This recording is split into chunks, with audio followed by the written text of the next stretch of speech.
Let me begin with a couple of political stories today. Senator Gary Peters of Michigan announced he's not running again in 2026, which was a big shock to Democrats because they thought they had locked up that Senate seat. Now they got to defend two. John Ossoff is remarkably weak in Georgia. There's an open seat in Michigan. Those are blue seats. Now, Republicans have to defend, I think they will, Senator Tillis in North Carolina and Senator Collins in Maine, but it's a pretty level playing field. And I thought it was going to be a very bad playing field for the Senate, but it's not. Then secondly, Pete Buttigieg announced, well, he's very honored that people are talking about him for running for governor in Michigan. I had to laugh. Pete's talking about that. That's who's talking about it. And maybe Michigan needs some help after Whitmer sort of destroyed her reputation there during COVID. Yeah, I know she won re-election after that, but a real candidate with the backing of a president who's an incumbent can be tough for the Democrats in the team up north state when it comes around. But it got me to reviewing everything and about all the pronunciation, not about Democrats. Democrats are moving left, left, left. But the chattering class, legacy media, old alternative media, talk radio, new alternative media, podcasts, online, the free press, Tucker Carlson, everybody, there's all sorts of media out there. They really don't know what the GOP is, or at least they have a different version, whomever you ask. The grand old party, the Republican Party. And I want to do a crash course for you. It's founded in 1854, so it's more than 170 years old. And then its first presidential nominee was General John Fremont. And I say general because he became a general in the Civil War. Wasn't very good at it, but there are a few books on Fremont. He and his wife are pretty interesting. Steve Inskeep wrote one of those from NPR. Fascinating guy. Lincoln is the first successful Republican candidate in 1860, which is why it's called the Party of Lincoln. And then in recent times, there have been a lot of different Republican parties. There was a Republican Party of the Taft era, but Robert Taft never got to be president, so he really didn't put his stamp on the party. Ike was president for 8 years, and the party of Ike from 1952 to 1960 is different from the party of Goldwater, who's the nominee in 1964, but he doesn't win, so Goldwater can't really put his stamp on the party. Nixon wins in 1968, so there was very definitely a Republican Party with Nixon at the end of it. After that, there was a Republican Party. Ford doesn't win. Ford is president, but he loses, so he didn't really put his stamp on the party. It's Nixon's party, until along comes President Reagan, 1980, the Gipper, the great one. And his party is different from Nixon's party in very, very significant ways, but I don't want to spend much time. It moved to the right, and it became cheerier, happier, upbeat, and robust, but not combative except with the Soviets. Nixon was combative with the press and with the Democrats. Reagan was more get along, go along, be happy, don't worry, let's get the Soviets crushed. And Reagan's party had Party of National Security hawks, had the Party of Free Markets, no trade barriers, get rid of tariffs, and the Party of Faith, people for whom faith was the central organizing principle of their lives. Well, that was succeeded by the party of George H.W. Bush, which was kind of like the party of Reagan, but moving it a little bit more to the center. And then the party of W began as compassionate conservatism, moving it a little bit more to the left, but then he became a war president. The 9/11 attack turned everything. And the party of W became the party of killing terrorists and preserving the homeland, which he did superbly for 7.5 years after the surprise attack of 9/11. Well, fast forward. That party, which we can call GOPE, right? Reagan, HWW, GOPE, has been expanded and changed by Donald Trump. The only person along with Nixon to have been nominated for president 3 times on the Republican ticket. Nixon in 1960, 68, and 72. Donald Trump in 2016, 2020, and 2024. And you know, the Nixon-Trump analogy is pretty good because they are center-right, right, in their ideology. They're not conservative. They're not isolationists. They're not interventionists. They're realists. And they are common-sense conservatives. The Nixon-Trump party, which I'll call GOP-H, the GOP hybrid party, it includes everyone and more who want to come over. Nixon brought in the hard hats, if you remember, back in those days of the Vietnam War and the resistance that occurred then, the Weather Underground, the violence in the street, the crime wave. Nixon rallied to his side, and then swept all before him in 1972 when the left nominated George McGovern as the Democrat. Nixon was a common sense Republican. He had Daniel Patrick Moynihan working in his White House, along with Arthur Burns. And they proposed the Endangered Species Act, the Clean Water Act, the Clean Air Act, the National Environmental Policy Act. Nixon was kind of indifferent to economic policy and domestic policy. He cared about national security and foreign affairs. He was himself thinking of himself as a Disraeli person to modernize and bring in a lot of people to the party. Now, in the middle of all this, there's Rockefeller, who's a liberal Republican from New York, a developer who didn't read because he was dyslexic and didn't figure it out. He did a lot of learning by talking, and he collected art and buildings. Donald Trump is a lot like Rocky. He is a center-right GOP Republican. He is not an ideologue. He's a common-sense center-right conservative, and he expanded the party significantly. He got almost 77.3 million votes, more than any Republican ever nominated. Part of that is the country's growth, but he brought in brand new groups of Latinos, brand new groups of other minorities, more blacks than have voted for a Republican, I think, since 1960. Richard Nixon had a pretty good hold on the African-American vote in 1960, and Jackie Robinson campaigned for him, et cetera. But Trump just blew it up bigger. The Trump party, the Republican Party of Trump, or what we'll call GOP-NT, GOP Nixon-Trump, GOP-NT, is a big tent party. And if anyone is telling you that they speak for the party, they don't. Trump runs the party. Trump is the party right now. Now, it will change. There'll be another party in 4 years when there's another nominee.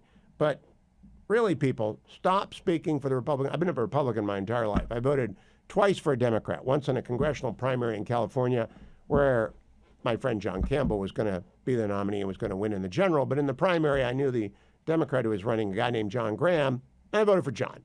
Second time, 2020, in Virginia, I'm a Virginian now, I voted for, in an open primary, Bernie Sanders, because I wasn't going to vote for Trump. He was going to be nominated anyway. I was going to vote for him in the general, and I did vote for him in the general. I voted for Trump in 16, 20, and 24.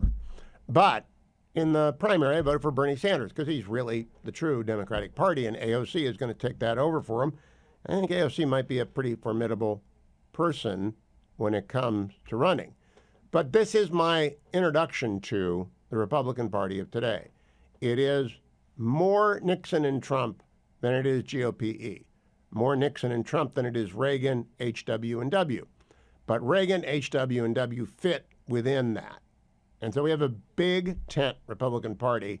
So when Gary Peters steps aside in Michigan, Trump won Michigan. They nominate the right person. I'm not here to tell you who that is. Republicans nominate the right person in Michigan, he or she could win. That's my takeaway this morning. I do want to tell you that markets have recovered today. AndrewandTodd.com, 888-888-1172, one of my great sponsors. They are mortgage lenders. They're with Sierra Pacific Mortgage. And I was looking today over at the Journal, and the 10-year Treasury came down a touch today, just a touch. And the 30-year fixed-rate mortgage, the classic for lending, that all depends on the 30-year, 10-year. It's down 1/32 of a point to 4.55%. And I think it's going to fall more, but I don't know. All I know is if you are one of the Californians, and I'm on right now in L.A., so I want to talk particularly to the people in L.A., you're going to need a construction loan.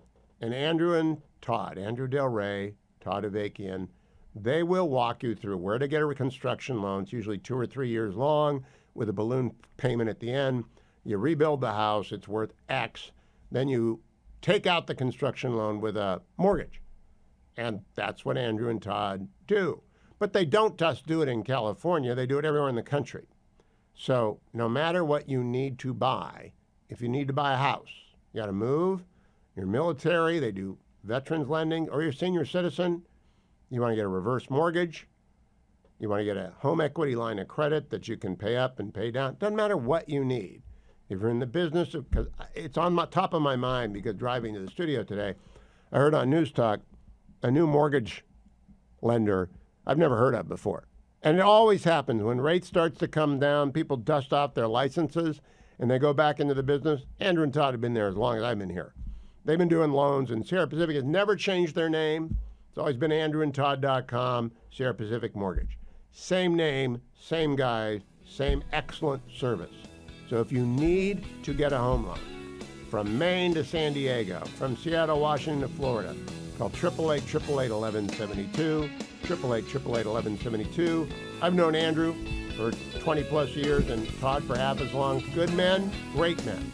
Give them a call if you need a loan. 888-888-1172. But in a political earthquake, we won a wave of support from labor unions, including massive numbers of auto workers, which gave us Michigan as an example.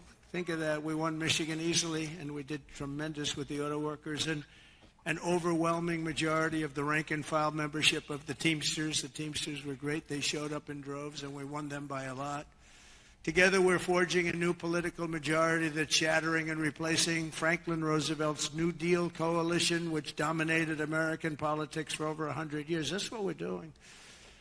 And what Mike said before, common sense. It is a little bit of common sense. Maybe it's a lot of common sense. Under our leadership. Common sense conservatism, America. I'm Hugh Hewitt in Studio West, joined by Noah C. Rothman, senior political writer for National Review. Noah, welcome. On the opening monologue today, I gave the crash course in Republican Party history from 1854 and how the party has changed from Lincoln to McKinley to TR right through Ike and then Nixon and then Reagan, HW, and W right up to Trump, the only person along with Nixon to have been nominated 3 times. And I think the GOP NT, Nixon and Trump, is common sense conservatism, is common sense everything. It's a bigger tent. Now, what's your take on the GOP? Not conservatism, but the party right now. Well, I'll tell you as a highly ideological conservative, I'm leery of a party that defines itself in Nixonian terms because I think Nixon's foreign policy had a lot to be desired and was found wanting. And his appeal to price and wage controls and his general skepticism of the market was ultimately deleterious to the American economy and to individual prosperity. So I like to see a conservative economic policy and a foreign policy that reserves some credence to an extroverted American presence on the world stage, a muscular foreign policy that is confident in its own American ideals, that doesn't think it's just America's just one nation among many, and who are we to dictate terms to the Soviet Union or the Communist Chinese in our times. All that sort of thing, I think, was proven by the Reagan administration to be short-sighted accommodations with what they saw as intractable political conundrums that they simply didn't have the imagination to overcome. I would like to see that kind of a particular conservatism. I understand the attraction of broadening the tent to include the vast majority of American voters. I mean, this is kind of an imperative if you're trying to win an election that requires 50+1 votes. I do not, however, want the Republican Party to evolve into yet another statist party in which we have Democrats and Republicans who agree fundamentally on one of the foremost challenges before the country, which is the imminent bankruptcy, the insolvency at least, that we will face when our entitlement programs at the end of this decade reach the point at which they can no longer fund themselves. That's when we start to get into some real hard choices. And I think it would behoove the United States to have two parties of different minds on the peril of our spending trajectory, to say nothing of our objectives abroad. So, there's good things, but you got to take the good with the bad. And for a conservative, there's a lot to be trepidatious about. Now, Leader McConnell, for whom I have great admiration, particularly because he held open the seat vacated by the untimely death of Justice Scalia, which led to the election of Donald Trump and to an originalist majority on the Supreme Court, first time in my lifetime. Got a lot of affection for Leader McConnell. Whenever I would see him, the first thing he would say is, remember, first you have to win. So that is, to me, the overriding purpose of a political party is to win and then to govern.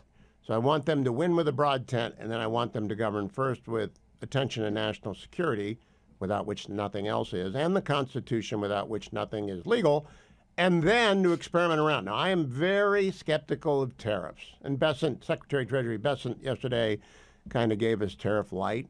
Donald Trump wants to go tariff heavy. I'm a free marketer. I'm with Reagan on that. But I'm not opposed to wage and price controls was a great experiment because it showed how badly it is run. And no one's ever going to do it again, I think. because it didn't work. It was a failure. And Nixon signed the National Environmental Policy Act, the Clean Water Act, the Clean Air Act, the Endangered Species Act. All those high-minded, well-intentioned laws have bollocksed up the country terribly. So there are downsides to experimenting, but I don't really think experimenting in itself is bad, is it, Noah? No, and this is something Hayek said, leaving room for the proper, reasonable experimentation, but nevertheless creating the conditions in which the individual is the font from which economic and social life in this country springs should be the paramount priority of any government, good government, dedicated to its people, particularly an American government. I subscribe to that.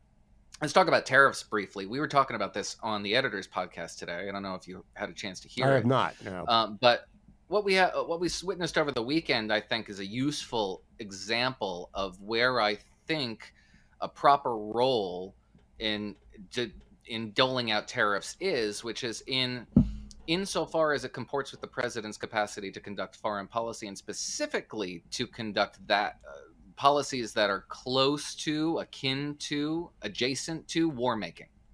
What we saw from Donald Trump was the use of tariffs as a deterrent, and in order to shake up a government that was sort of at war with itself. We were getting a lot of conflicting messages from Bogota, and that's certainly clarified the thinking rather quickly.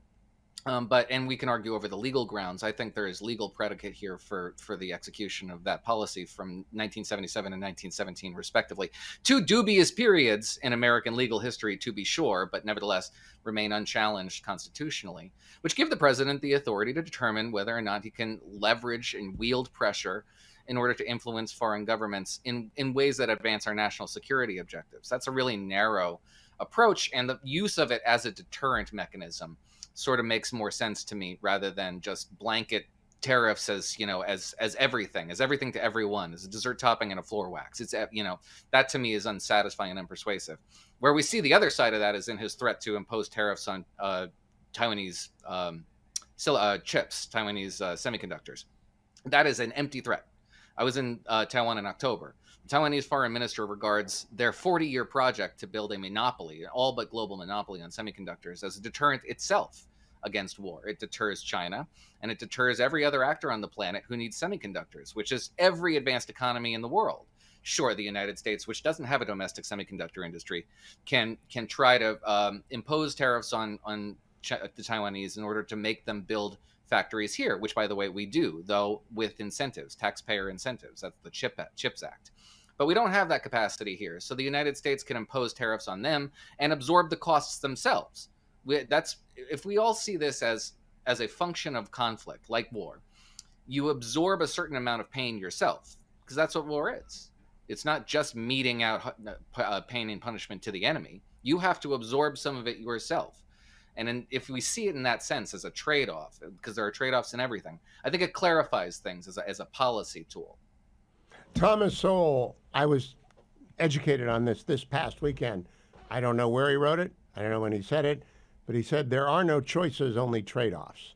And if you do tariffs, you're going to lose some things. And Noah, can you stick around for 3 more minutes? I want to ask you a question during the break, which we'll put on the podcast, having to do with Donald Trump's Republican Party and its defining feature. Now, people remember Reagan bringing down the Soviet Union, and rightly so, and George H.W. Bush presiding over its peaceable dismemberment. But they forget that Nixon started détente on the theory articulated in The Real War, the book he wrote in 1980, that you push freedom through every crack and eventually the edifice cracks. So Nixonian realism, along with Reagan-esque rhetoric, wins the international stage. Do you think Trump has a realist view of the world? That's hard to say. Realism leaves something of a bad taste in my mouth. I would like to see, as you say, a more ideological, even if only rhetorical, but an ideological assessment of our value, like a self-confidence in our own American conception of liberty and the promotion thereof across the board.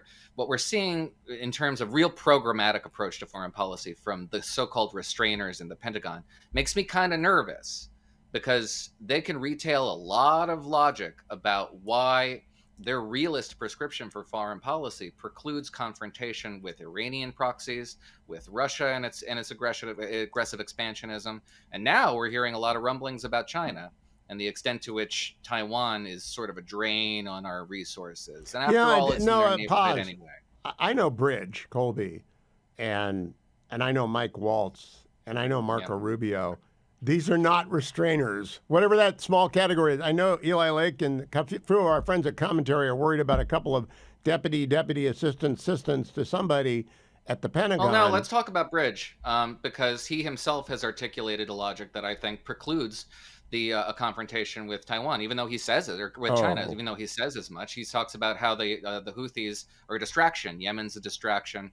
Russia's a distraction. I wonder what ally structure he thinks we will confront China with if all our allies are tied up with Russia and Iran.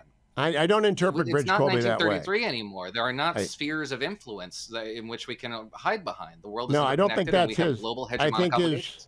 I think he misstated, and I'll have him on to have him talk about it after his confirmation. He believes China's priority number one, and everything else is 2, 3, 4, 5, 6. And I think he's right. They are our number one enemy on the world stage. That does not preclude that. That means a lot of defending Taiwan and getting them the weapons that they bought years ago and have been delivered. But it doesn't preclude anything with regards to the Houthis or Iran. And boy, the Houthis in Iran are sure acting like they got the message, right? Well, yeah, the Houthis are. The part of the problem is that our allies in the Pacific are also our allies in Europe. We need France, the UK, the Dutch in the Pacific as much as we do in Europe. And to sacrifice one theater over the other is to lose sight of the forest for the trees, I would say. And there are only 11 carriers, Noah. He called Yemen a tertiary. A Yemen is a tertiary feature of the geopolitical landscape. Those are his words. I'm sorry, the Suez Canal is kind of irreplaceable. We don't just give up on it. He's inheriting America's hegemonic obligations, whether he likes it or not. He could steward them, or he could abandon them. He's not giving up on them, but I'm out of time. We'll continue the conversation next week. Noah, thank you for joining me. The Editor's Podcast, I got to go listen to it today because it's timely today. Thank you, Noah Rothman. Thank you. Donald Trump gave a press conference and a speech at the Republican retreat in Florida yesterday. He teased the wacko left. I love this. Cut number 3. I've raised a lot of money for the next race that I assume I can't use for myself, but I'm not 100% sure because I don't know. I think I'm not allowed to run again. I'm not sure. Am I allowed to run again, Mike? I better not get you involved in that argument. That is hilarious. No, he can't run. I mean, he can run again. He can't serve again. All right, so there's nothing against running. You can't serve 3 terms as president. You can't even serve more than 1.5 if Trump quits tomorrow and J.D. Vance becomes president.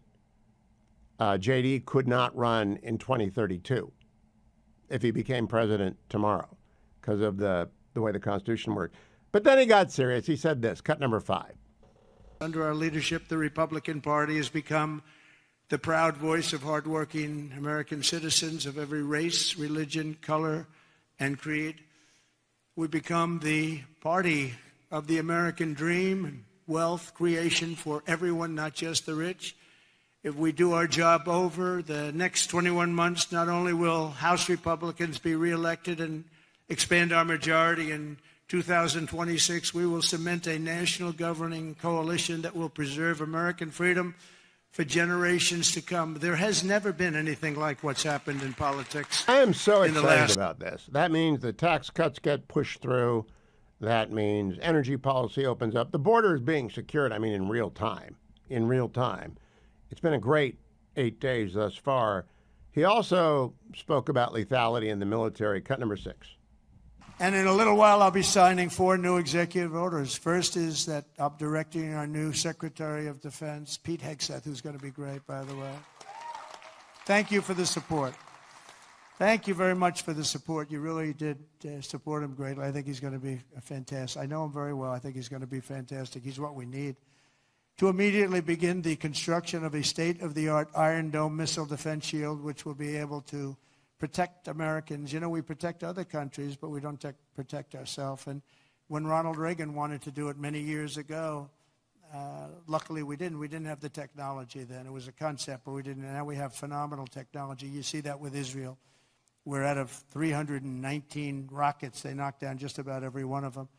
So I think the United States is entitled to that, and everything will be made right here in the USA, 100%. I'm very happy about this. We need an Iron Dome. One of the original projects on the board, we'll put it at Ravenna, Ohio, north looking. I hope it goes in there, but we need it everywhere. And if Iron Beam is a reality, as is being discussed in Israel, we get that technology too. Now, on the political side, Speaker Johnson took to the podium yesterday, and he was just blunt with his Democratic friends. Cut number 7. The Democratic Party is in disarray. They have no obvious leader. They have no obvious vision or agenda. Their platform has to be rewritten whole cloth, and they don't exactly know how they're going to wander in this wilderness for the next couple of years.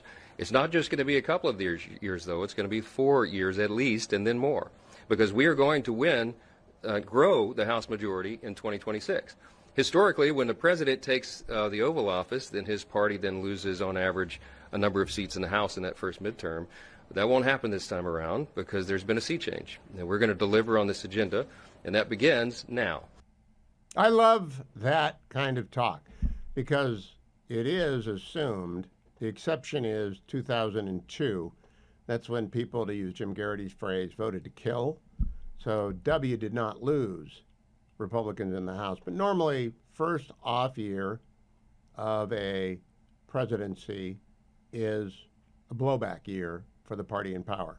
Mike Johnson just said, the speaker just said, not this year. Hope he's right. David M. Drucker of the Dispatch joins me. David, there's political news today. Senator Gary Peters, Democrat in Michigan, announced he's not running in 2026. And Pete Buttigieg immediately feathered in, saying he's giving a serious look to the Senate race in Michigan. He's not from Michigan. He's a carpetbagger. Even that team up north will know he's a carpetbagger. What's the logic there? I guess he's looking for something to do. Listen, I think Democrats actually have a lot of good choices in Michigan, potential recruits for the Senate race, and they do well to look inward rather than to a recent transplant. Obviously, states love it when you move in. Good for tax revenue, good for the economy, but running for Senate from a Midwestern state, we've seen this recently on the Republican side as well. Voters tend not to like carpetbaggers. This sort of thing can work in New York, in California, let's say, where we're a lot more used to transplants and recent arrivals, but it just doesn't tend to work in the heartland. Yeah, then First Lady Hillary Clinton moved to New York, like Robert Kennedy had before her, and it was okay by New Yorkers. They're used to it. It does not fly in Ohio, Indiana, and that state up north. It just doesn't, because people have very pronounced ideological and sports enthusiasms based upon whether they're a Hoosier, a Wolverine, or a Buckeye. It just doesn't work. Yeah, it's not just that. Voters really want to feel like you're one of them, like you understand what it's like to live in their state, to be from their state. It's just a really big deal I've found politically over the years in a lot of these states. And the thing is, there are plenty of Democrats for the party to choose from in Michigan to field a competitive candidate. Now, maybe, whoever wins the primary, let's figure it's not Buttigieg for the sake of argument. Either he doesn't run or he doesn't win, and it's one of these names I'm thinking of. I mean, maybe they flop too. That's always possible. My point is, they're not without choices there. They're not without a bench.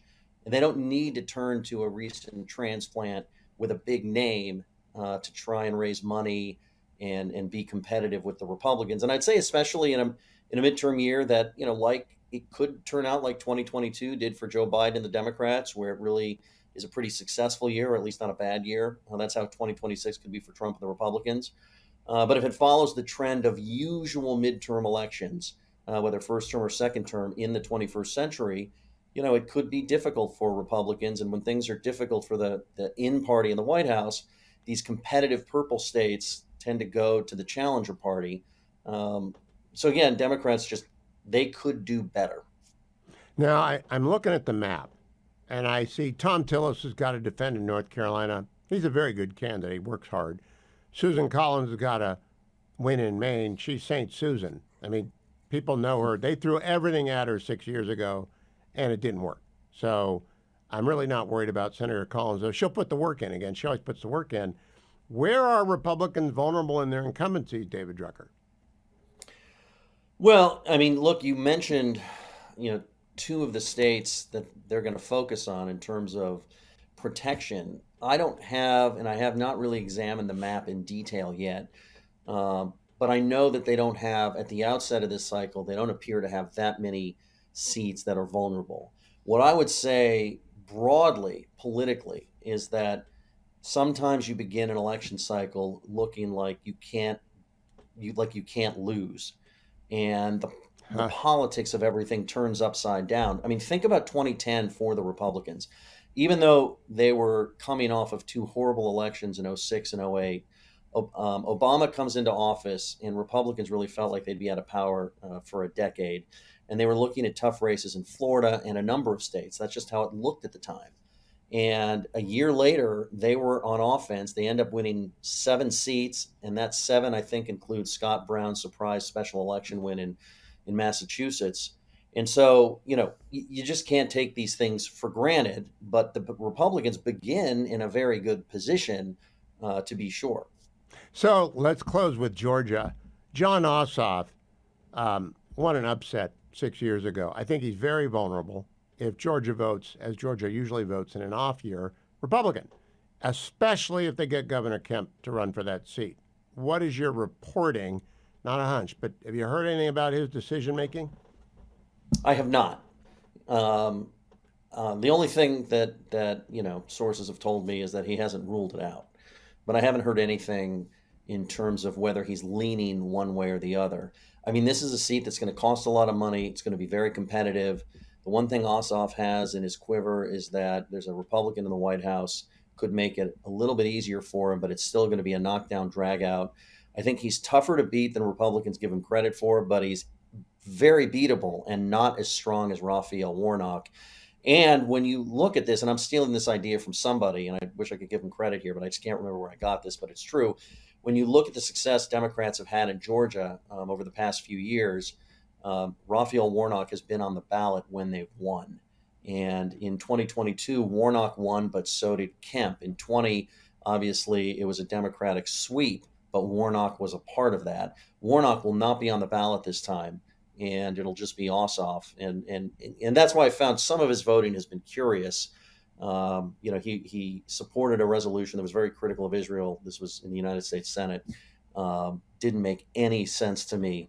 But he is going to be, I think, he's going to be tougher to beat than Republicans think, but imminently beatable, particularly if Kemp were to run. We just don't know yet if Kemp's going to do that. Yeah, I want to underscore what you just said. No incumbent senator is out before the race begins. You just can't be out. You're an incumbent United States senator. You can raise a boatload of dough, and they will. And luckily, I'm on AM 920 in Atlanta. I'm on in Macon. I'm on in other places throughout Georgia, and we'll do our part. David M. Drucker on X. Thank you, David. He works for the Dispatch. Thanks, Hugh. Always welcome here.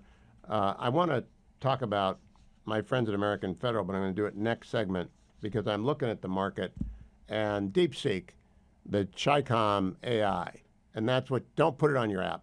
Do not download the DeepSeek app. Do not do it. Don't fall for it again. You fell for TikTok. You got addicted. I'll tell you, the market had a rout yesterday. It goes, oh, DeepSeek is cheaper than OpenAI and ChatGPT. Yeah, I don't know what is being subsidized there. Nobody has visibility into any company that is a Chicom company. And every company in China is a Chicom company. Not Taiwan, but China. So don't download DeepSeek and say, oh, it's cheap, it's good. In the last segment, I was telling you, market yesterday was absolutely a nightmare, right? Well, how's it doing today? So I do this brought to you by AmericanFederal.com. They're our gold people. Nick Rovich and his team. I bought my gold from them in January, as is my habit. AmFed is 1-800. Doggone it. 1-800. Got to go get it. 221-7640, right? 221-7640. 1-800-221-7640. And I didn't prepare because gold is up 1.27% today. It was up yesterday. It's $2,773 an ounce. Now, the market is kind of coming back today, and That's because it had this massive NASDAQ, NVIDIA rout yesterday because of DeepSeek. That's a new artificial intelligence company out of the Chi-Coms. And the Chi-Coms say, oh, we can do this much better than you can and for much cheaper. And it scared investors or day traders, whoever's doing this. And because so much is ETFs, there's a kind of a cumulative effect that takes over and people run away too much and they come back real quick. And so the market's back up today. And NASDAQ's up the Dow's up 0.38%. The S&P's up almost 1%, and the NASDAQ's up 2%. But gold is up about 1.26%. So if you call Nick and his team, 800, what is the number again? All of us, 221-7694. 1-800-221-7694. You call them up, that's not the price you'll get. They have to add a commission because that's how they stay in business. That's why they're in the business. If you sell them gold, you don't get $2,777 an ounce. You get $2,770 an ounce minus their commission. If you're buying gold because you just had it with days like yesterday, you're a day trader and you just got hit in the head with a hammer yesterday because you were all long on AI and big on AI and you're doing puts and calls, stuff I do not do. I buy and hold and I rarely make a move. Because I'm not smarter than these people. But I always add to the gold and diversify, put it in the safety deposit box and forget about it. If I ever need it, I'll get it. Maybe 15 years ago, we were doing a building campaign for a church. So, well, why don't we go get the gold and give them the gold? And so we did that. And you can write that off. That's a tax deduction. It's gotta be, they have to sell it immediately. The not-for-profit goes off and sells the gold, and then they give you a receipt for what they got, and that's your tax deduction. And that's great. But some people buy gold and they hoard gold, and some people are gold bugs. I'm not a gold bug. I believe in diversification. I'm very boring. I think people should be boring in their investments. But I do think you ought to have some gold in your portfolio, or silver. And if you're pressed up against the wall, you might want to sell the old jewelry or the old Krugerrands or Maple Leaves or American Eagles that you've got. Do it with Nick. 1-800-221-7694.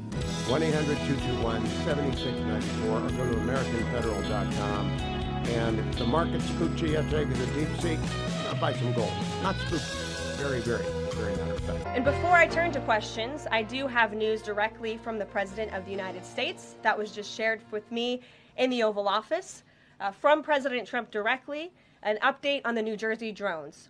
After research and study, the drones that were flying over New Jersey in large numbers were authorized to be flown by the FAA for research and various other reasons. Many of these drones were also hobbyists, recreational, and private individuals that enjoy flying drones. In time, it got worse due to curiosity. This was not the enemy.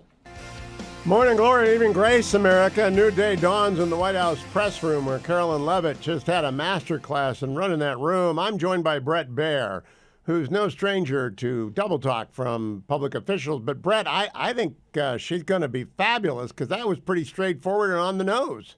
It was, Hugh. Good afternoon. I've spent some time in that briefing room, as you know, actually 4.5 years, and it does take a lot of time to get the rhythm of it. At least when you first start as press secretary, is what we've noticed.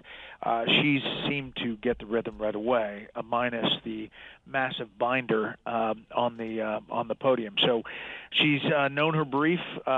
She handled some tough questions in a packed room today that was packed to the gills for the first press briefing.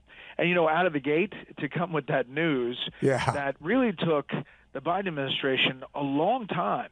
Eventually, John Kirby got there, that he said all of the objects we can see are legal and we can't see any enemy. But it took days and days, maybe even a few weeks, to get to where he said that on special report. And anyway, I think that was just clearing the air of that mystery about drones. Now, I think Admiral Kirby did a fine job there. I wasn't so impressed either with Jen Psaki or with KJP, but I thought Admiral Kirby did a fine job with his brief, which was national security. Carolyn Levitt, though, today, this is a minute clip. I want to play it for you, Brett, and then let's talk about it on the other side. Here she is talking about who and what and how they're going to run this White House press corps, cut number 16. I commit to telling the truth from this podium every single day. I commit to speaking on behalf of the President of the United States. That is my job. And I will say it's very easy to speak truth from this podium when you have a president who is implementing policies that are wildly popular with the American people, and that's exactly what this administration is doing. It's correcting the lies and the wrongs of the past 4 years, many of the lies that have been told to your faces in this very briefing room. I will not do that. But since you brought up truth Brett, seek, I would like to point. No, I haven't seen that happen before. Have you? No, I mean, it was in your face, right? Right off the bat. So, yeah, listen, the thing is that there's no love lost with the public and the media. Right. I mean, there has been this disconnect after, half of the media was saying that Donald Trump was a fascist and Hitler. We saw at the beginning of the COVID-19, when we did stories about the Wuhan lab theory, and we were called conspiracists and out on a limb and nutty Fox reporting, and then suddenly, a year and a half later, it all came around to Senator Cotton and our reporting at the beginning. So there was this disconnect, and I think she's tapping into it right at the beginning. Now, I have 3 buckets, and I'm glad to know they align with her 3 buckets, sort of. My 3 buckets are legacy media, old alternative media, and new alternative media. The latter is like Josh Holmes and the gang over at the Ruthless podcast or the Free Press with Barry Weiss. Old alternative media is talk radio, and a little bit younger than talk radio, which begins in 1988, is Fox News. And they've always stood as good media, but alternative to legacy media. Carolyn Levitt just comes out here, and this is a minute 15. Let's give a listen, Brett, and I'll talk to you on the other side of this. Cut number 15. This White House believes strongly in the First Amendment, so it's why our team will work diligently to restore the press passes of the 440 journalists whose passes were wrongly revoked by the previous administration. We're also opening up this briefing room to new media voices who produce news-related content and whose outlet is not already represented by one of the seats in this room. We welcome independent journalists, podcasters, social media influencers, and content creators to apply for credentials to cover this White House. And you can apply now on our new website, whitehouse.gov/new media. Starting today, this seat in the front of the room, which is usually occupied by the press secretary's staff, will be called the new media seat. My team will review the applications and give credentials to new media applicants who meet our criteria and pass United States Secret Service requirements to enter the White House complex. So in light Brett, of these announcements, since I've first been doing this since 1990, I'm not going to get in that chair. You haven't been doing it that long, but you're not going to get in that chair. Do you think this is a good thing? Yeah, I do. I mean, I think that we saw the power of podcasts. We saw Joe Rogan and these other podcasts that President Trump went on that clearly influenced young people. I know that my kids listen to podcasts and don't listen to me unless I'm on Instagram or YouTube. And so I think it is good. I think it's, now that said, you're putting this trust that, they're going to be able to cover the nuance of Washington politics and everything. It's about getting to the audience. It's about getting the word out, and that's what this administration is trying to do. Now, it is also the Trump administration's POV, their point of view. And I know on Special Report, you don't just repeat points of view from any administration. There's always another side. Do the Democrats have a strategy yet? Trump was his own strategy. Donald Trump, when he was out of office, could just hold a press conference, talk to me, talk to you, and he would create a news cycle, a news tidal wave. Do the Democrats have a clue yet how to fight back? I don't really think they do, and I think that's part of the problem here is they're kind of wandering through the wilderness trying to find not only the leader of the Democratic Party, but the message. I sense that they're going to hold their fire about going everything to 11 in reacting to all the things that President Trump throws at the wall. And And I think they're going to try to focus on the economy. So I bet you hear a lot about inflation. I bet you hear a lot about costs. That's why when these payments, these grants were being paused to analyze the grants this afternoon, that's why this is going to be a huge, huge story, because they're going to jump on that saying Medicaid payments have been stopped. The White House is saying that's not the case. They're going to make sure it's not the case, but they're going to scrub every grant that they believe billions of dollars go out the door to stuff that shouldn't be going. Yeah, I thought if they had included the word discretionary, there would be no story today. But it's sort of like the Air Force Academy removing the Tuskegee Airmen. No, they didn't. Over-reporting a story or over-compliance is just as bad. Brett, last question for you. You did a long tenure at the Pentagon. So you know when the president signs a DEI order banishing it from the Pentagon, a trans order for the Pentagon, a COVID order for the Pentagon, it's going to take a long time to get everyone on the same page. When do you think we'll actually see a policy and then its implementation? Well, that's a good question. I think, there's 30,000 people that work inside the Pentagon, 19 and a half miles of corridor. There's a lot of levels of bureaucracy. But if you have the president pushing the defense secretary with, specific orders, which he did already write out, I think it goes pretty quickly. And clearly the mandates for all of the people in the political positions are to make that happen as quickly as possible. Now, a couple of LGBTQ advocacy groups have already announced they're going to sue over the trans EO. I actually don't see them winning that, Brett. And I wonder if you've had a hunch or been able to talk to Professor Turley or Andy McCarthy yet. I just don't think they're going to win that because the Pentagon's mission is lethality and almost nothing else. I agree. I think it likely is heading to the Supreme Court, though, and I think that it'll take some time to get there. But I think you're probably going to have a big legal battle here on that front. That said, I mean, it is about being a lethal warrior, and that's what they're going to fall back on, the administration will.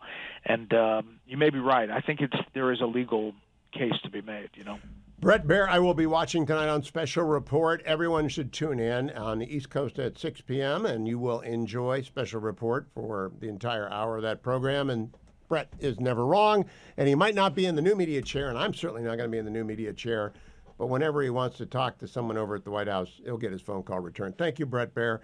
I want to remind everyone, I am now available everywhere. Even though I'm not new media, I am using all new media. There's a Hugh Hewitt channel at YouTube, which I would ask you as a favor to me to subscribe to and to like, because that helps the algorithm find things like my opening introduction on the GOP. I'd also ask you to like and subscribe to my podcast, Highly Concentrated View, at the Salem Podcast Network or at iTunes or at Spotify. Wherever you get your podcasts, you can find Highly Concentrated View, but also the YouTube channel. Please like and subscribe. Yesterday, a story crossed the wire, made my eyebrows go up.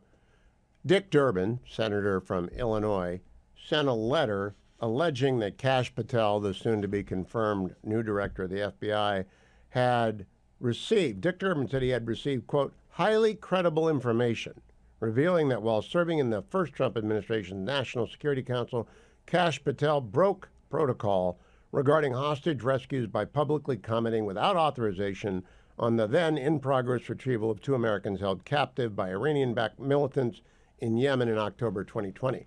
Now, Dick Durbin has never, ever worried about Houthis or hostages, to my knowledge, but I thought I would call up Ambassador Robert C. O'Brien, who was the national security advisor for whom Kash Patel was working when this alleged incident happened, and who prior to that had been the special envoy for hostage affairs at the Department of State. Ambassador O'Brien joins us now. Welcome back, Mr. Ambassador. Thanks for joining me. Thank you, Hugh. Great to be with you. What was your reaction to this slander of Dick Durbin on Kash Patel? Well, the first thing I thought of is that the letter was so absurd. It didn't. We can go into details, but it didn't. It showed a fundamental misunderstanding of how the hostage rescue enterprise works. And so my first thought is that whoever wrote this for Dick Durbin and got him to sign it, Durbin's COS, chief of staff, when he finds out about it and finds out how absurd the letter is going to give that guy or gal a tongue lashing for having had the senator sign that letter and I tweeted that out. It's an embarrassment for Dick Durbin. I personally don't think Senator Durbin knows how the process works, and the letter fully demonstrates that. Now, Ambassador, I know you are not going to disclose anything you can't because it's classified, but what do we know about this particular hostage rescue and whether or not it worked? Well, they got home and they were rescued, and what Durbin doesn't understand and what this, quote, interagency whistleblower, who I assume is a disgruntled former FBI agent or FBI agent, blew the whistle on, is that the president's actually in charge of hostage, either rescues or negotiations. It's not the FBI, it's not the interagency, and it certainly isn't the hostage rescue fusion cell, which they were talking about, the procedures and protocols that Cash allegedly broke. Those guys reported to Cash. Cash was the senior director for counterterrorism, working for the President of the United States and for me. Cash was the person who would make the call to disclose public information about a hostage release because it made sense for the president's policy. So sometimes you disclose things publicly, to send a message to the adversaries, to the bad guys, or to our allies. And so that was Cash's call to make. The hostage rescue recovery fusion cell, which Durbin's talking about in his letter, is an intelligence agency or interagency process that feeds intel to people like Cash Patel and me when I was BR, or National Security Advisor. It has no operational role in the prisoner exchanges and the publicity about it or anything of the nature. So it's the whole thing is just ridiculous. Well, I have actually never met Cash Patel, but I know by reputation that he was an excellent senior director for counterterrorism on your team at the NSC. And I know by reputation he would not violate classified information. But some people are authorized to talk about some things, and Dick Durbin just doesn't understand that. No, he doesn't. And the other thing is, if you want to find out how Cash did with hostages, talk to the hostage families. They love them. Kayla Mueller's parents, Carl and Marcia Mueller. Kayla was that beautiful young woman who Baghdadi raped for a year and quote made her his wife, close quote, and then killed her. Cash was totally dedicated to getting her remains back home. We were still looking for them. The Muellers love him. All the hostage families love Cash because he cared about them. And meanwhile, the FBI, the people that whistleblew and sent this information to Durbin, the reason hostage rescue missions is because they did nothing overseas. The FBI's HRT, the hostage rescue team, which is quite effective, can't operate overseas. It's a domestic organization. The only thing the FBI did with hostage cases was go confront family members of hostages and tell them that they couldn't negotiate or pay ransom to get their loved ones back. So the FBI would show up on the doorstep of hostage families whose loved one was held in some dungeon or cave in the Middle East and tell them that if they had any communication with the kidnappers or the hostage takers or they paid any ransom, that they'd be prosecuted. So can you imagine?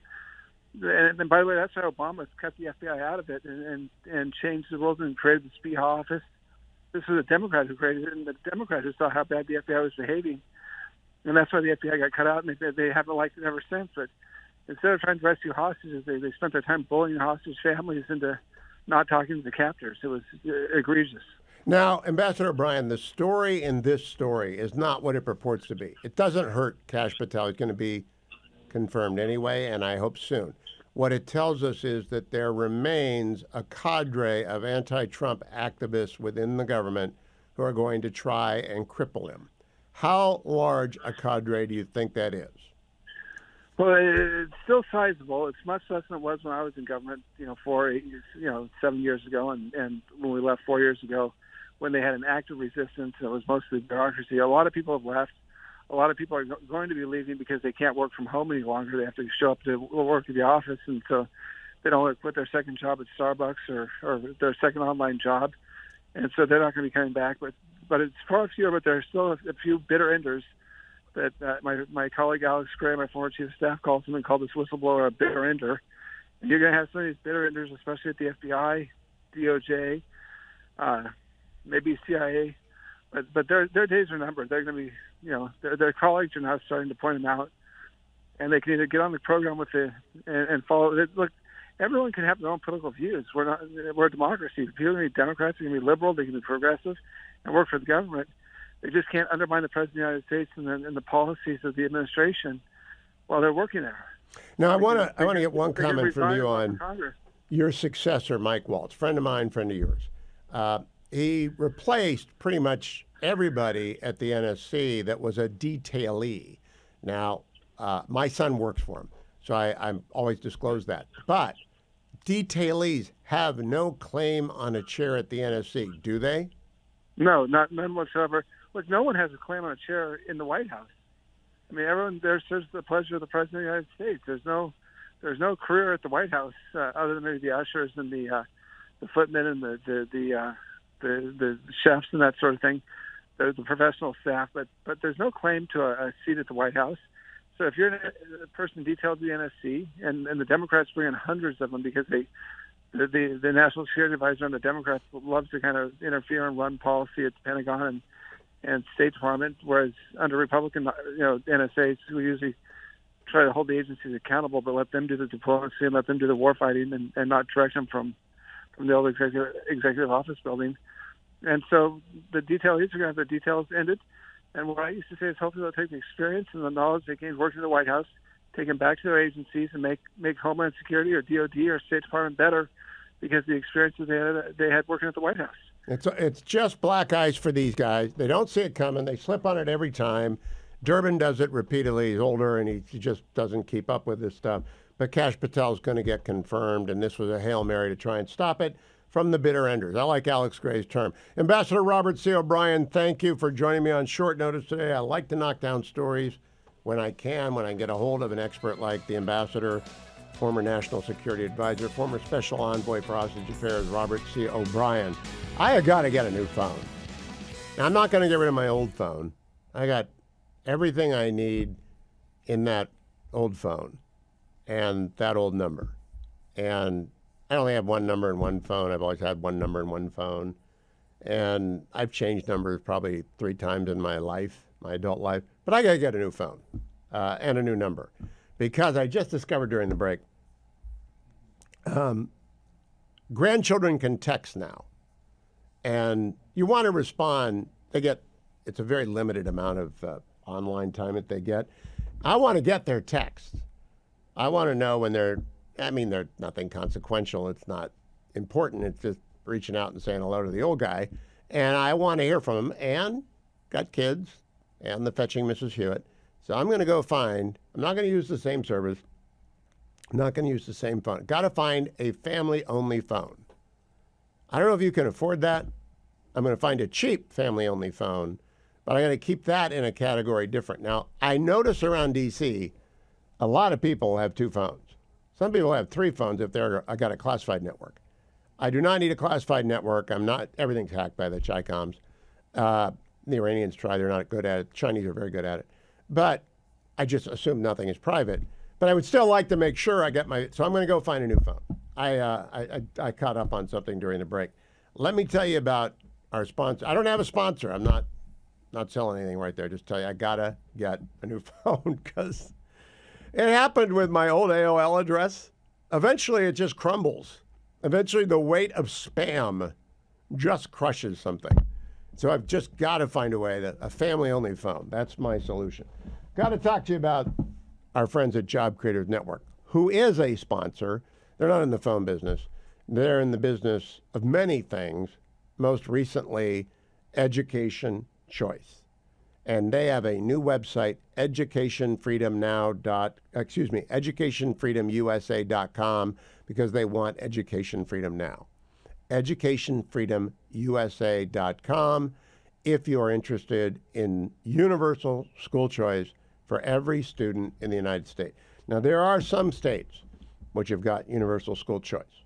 Florida, Ohio, Iowa, and most recently Arizona. It's 100% any student, Doug Ducey's legacy, any student who wants to go to a different school can get a voucher. And it's working beautifully. Bravo, Arizona. Bravo, Doug Ducey. It's working in Ohio. It's working in Florida. It's working in West Virginia. It's working in Iowa. It's going to work in Texas. But there's some places that resist that.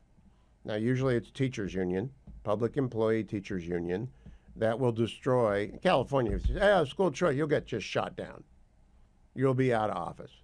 Very few people can survive a CTA, California Teachers Association, frontal attack.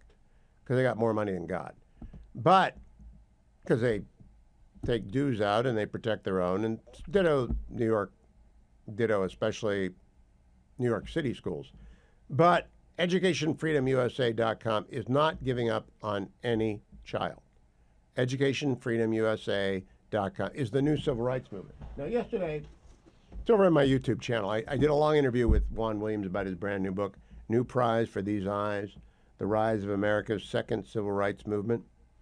You know, I ran out of time. I talked to Juan. Juan's an old friend. Talked to him for 20, 25 minutes.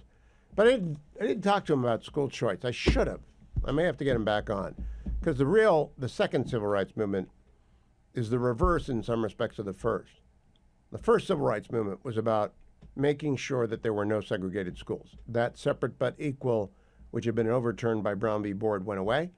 And then in its place came one school system for all kids and the end of segregation. That was good. Now, teachers' unions are fighting to keep black children and other children who do not have the economic means of going out and finding their own school, private school, charter school, religious school. They're being trapped in failed schools. And I mean terribly failed schools, which is why Job Creators Network is starting EducationFreedomUSA.com. I'm going to talk about it every day because I'm going to drive you to that website and get you involved in EducationFreedomUSA.com. Big breakthrough. I'm glad to see Job Creators Network expand because you can't hire the people who don't exist, the people who haven't been educated well. You got to be able to. Job Creators Network needs people to go to work in the trades, for example, but it requires a good, solid education to do that. I saw an ad in the national championship that the Ohio State University Buckeyes won for trades education. Good on them. We ought to have school choice so you can go to that school that emphasizes car repair if you want to be a car repair person. We just need education choice. Go to EducationFreedomUSA.com. As I said earlier in the program to Brett Baer, I have been doing this a long time. Started on the radio in 1990 and went national in 2000.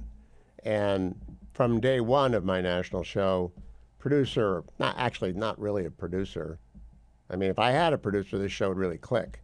But I don't have a producer. But I got Dwayne, and Dwayne's in there. And I got Adam, and Adam's in there. And Dwayne's been here from day one, and Adam came in a week later. We got Harley as the rookie. He's been here 5 years. It's really not very easy to get seniority on the Hugh Hewitt show. And so Dwayne and Adam and I have seen a lot of press secretaries. So Dwayne, just off the top of your head, name press secretaries that clips we have used. Clips that we have used? Yeah, Ari Fleischer. Ari Fleischer, Tony Snow, Dana Perino. In fact, let's only do press secretaries whom we have known. Those three count. Ari, Dana, Tony. Sean Spicer. Sean Spicer. We've known. Sarah Huckabee Sanders. We know. We know a lot of press secretaries. We know this business. McClary? Or what was... Mike. I've never... I don't think I interviewed Mike until after he was left. But I talked to press secretaries a lot. Right. And what my point is, back when Dwayne wasn't skinny Dwayne, when he was prosperous Dwayne. He's skinny Dwayne now because of myphdweightloss.com. 864-644-1900. That's 864-644-1900. 644-1900. You know, if Tony Snow is looking down from heaven, he wouldn't even recognize you. Why would he be looking down at me from because heaven? We're talking about him behind his back. You know an angel hears when you say their name. They're pretty much busy doing other angel-y things. Well, they're looking at you, and they're saying, what happened to him? Where did he lose all that weight? Well, okay, fine. They should go to myphdweightloss.com. I doubt that angels have weight problem, right? I doubt it. I I doubt angels have to sue to get into Uber cars. No. But I do want to say that if you read Eric McTaxis's book on miracles, there's a story about angels in there, there's a big angel running around New York City, but that's another story. MyPHDweightloss.com is our sponsor. I should say that. 864-644-1900. But that's, if you need to lose weight, like 50 pounds Dwayne lost over 2.5 years ago and kept it off using myPHDweightloss.com, that's what you do. But Generalissimo, I want to play for you. I want to know if either you or me, because we started new podcasts. I did mine, Highly Concentrated You, probably 3 years ago. you started Dwayne's World, the music for which we brought the intro in. I didn't listen to the new Dwayne's World, by the way. Am I mentioned high enough in that one? As I said yesterday, when you apparently weren't listening, we tape it today. It'll actually drop tomorrow. Oh, so am I going to be mentioned early on that? I think it'll probably be like a version of Hugh Hewitt Tourette's. All right, so I want to know whether or not you and I are new media or really old media, because this is what Carolyn Levitt said today. She's going to be grand, by the way. Cut number 15. This White House believes strongly in the First Amendment, so it's why our team will work diligently to restore the press passes of the 440 journalists whose passes were wrongly revoked by the previous administration. We're also opening up this briefing room to new media voices who produce news-related content and whose outlet is not already represented by one of the seats in this room. We welcome independent journalists, podcasters, social media influencers, and content creators to apply for credentials to cover this White House. And you can apply now on our new website, whitehouse.gov/new media. Starting today, this seat in the front of the room, which is usually occupied by the press secretary's staff, will be called the new media seat. My team will review the applications and give credentials to new media applicants who meet our criteria and pass United States Secret Service requirements to enter the Oh, White that's going to House screw it up. complex. Dwayne, have you already applied? No, comfortably smug sitting there. Dwayne.world. You would qualify. I would qualify. You would, so why haven't you applied? Is it the Secret Service issue? I have enough day jobs, and I'm not there. I'm You have not. to pay I'm not for your in own D.C. travel. every day. You have to pay for your own travel. They Right. said. But look, I'm thinking Dwayne.world, right? That's where they go to get Dwayne's World? Yes. Or they can go to Dwayne's World on Spotify, Apple, wherever podcasts are available.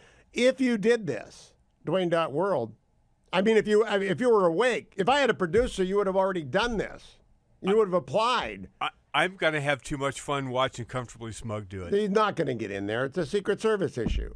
Do you realize how much straight up fire it's going to be when Smug asks his first question? He's not going to get in, but you could get. You're missing a chance. I don't think I can pass myself off as new media since I've been doing talk radio since 1990. What do you think? Even though the podcast is relatively new, You've had white hair since before Nixon. I don't know. think you could pass off as new anything. I'm brand new. I bring new perspective to news, and I bring the news every single day, and I'm fair, accurate, and always on time. Unlike if I had a producer, they would know that. If I had a producer, that producer would have already applied. But Dwayne World is worth listening to, even though he doesn't give me the appropriate credit. But I do want you to listen to Highly Concentrated Hugh. Most important of all, I don't think they're going to let anyone in who doesn't have a plaque from YouTube. You only get a plaque when you have 100,000 subscribers. So I'm begging you, if you're listening, you don't have to watch it. Just go over and subscribe at Hugh Hewitt and YouTube, the Hugh Hewitt channel. Try saying that 20 times. Hugh Hewitt. We have an old comedy bit. Was it Jimmy Kimmel that made fun of me? Or was it the other guy? It was Kimmel. Hugh Hewitt. Hugh Hewitt. When I did the debates in 2016, I could apply under new media, and they can't turn me down. But I really don't want to go to the press room. Look at all those unhappy people. Look at them. I'd rather call Carolyn Levitt and have her on the program. Did you see who was over in the corner, by the way? No, who? Mike Allen was in the Bring corner. that back up. Bring up that photo. Let's see who we can pick out here. Who's the big guy on the right? Is that Dwayne? Is that old Dwayne? I think that's Stephen Chung. yeah. Okay, keep going. Don't know. Is Ducey in the front row anymore? There's Ducey. No, that's not Ducey. Well, Ducey will have he'll have prime access. I don't know who these people are, which is good. She called on the back row. You know when the last time her predecessor called on the back row? She never got beyond row 2. She never did. She never got beyond row 2. They got to Reagan Reese of the Daily Caller. I am so glad that they have taken it to heart. Donald Trump won because Barron Trump, in part, told him, "Hey, Pops, you got to do new media." Barry Weiss is going to have access. Yeah, It's got to be great. I'm excited. It's a new world at the White House. Bravo, Carolyn Levitt. She just killed it today. She came on about an hour before I did, and there's enough stuff at her press conference to fill a whole show, but I can't. I bring it up because there are a whole bunch of people who are getting run over by Tom Homan. our new border czar, and they have aches and pains. Happened to Caitlin Collins last night. We should send her, we ought to have like a relief factor emergency drop for various journalists getting run over by Tom Homan. She is not alone. Tom Homan knows his stuff. Cut number 8. There'll be other opportunities. You're talking about going after public safety threats, national security threats first, but you just said that aperture is going to widen, meaning the scope of the people you're going to go after. How long do you anticipate before you're in that next phase where the aperture has gotten wider? Very soon. I mean, sanctuary cities are making it very difficult to arrest the criminals. For instance, Chicago, very well educated. They've been educated how to defy ICE, how to hide from ICE. And I've seen many pamphlets from many NGOs. Here's how you escape ICE from arresting you. Here's what you need to do. They call it Know Your Rights. I call it How to Escape Arrest. There's a warrant for your arrest, and they tell you how to hide from ICE. No, don't open your door. Don't answer questions. Okay, you can call it Know Your Rights all you want, but there's an order for their removal. They've been ordered removed by a federal judge after due process at great taxpayer expense. They need to go. But if we got to play that cat and mouse game, that's what we're going to do till every one of them gone. In terms of how you're messaging this, obviously you've been speaking publicly. She got run over and she didn't even know she got hit. He did not answer her direct question, which is, how long till you get to phase 2? Tom Homan is very good at the message. He is messaging people on the way to the United States that you will not be allowed to stay. So Caitlin Collins should be in the concussion protocol. I like her. She's a good reporter. But she ought to be in the concussion protocol because she forgot the question that she asked. And he didn't answer her, which is great. That's fine. But that's why we need to send her relief factor. Now, relief factor doesn't help concussions. But she got aches and pains from being run over by Tom Homan. It's not, he's going to run over me. Like when I get the border czar on, and he will come on, and I ask a dumb question or I ask a question that he doesn't want to answer, I expect to get run over. But I've got relief factor. We need a relief factor stat pack. We do, a relief factor stat pack to journalists out there who are trying to get Tom Homan off message. It's like it's like being a defensive end when Joe Thomas was playing. You were not going to get around Joe Thomas, Hall of Fame offensive left tackle for the Cleveland Browns, Hall of Famer. You weren't going to get around him, and you were going to get hurt trying to. So you're not going to get around Homan. Just let him come on and talk. Maybe I won't get run over, but if I do, I've got my relief factor at relieffactor.com. Go get your own. It was the best of times. It was the worst of times. Pretty good line. I think I'll use that in a novel.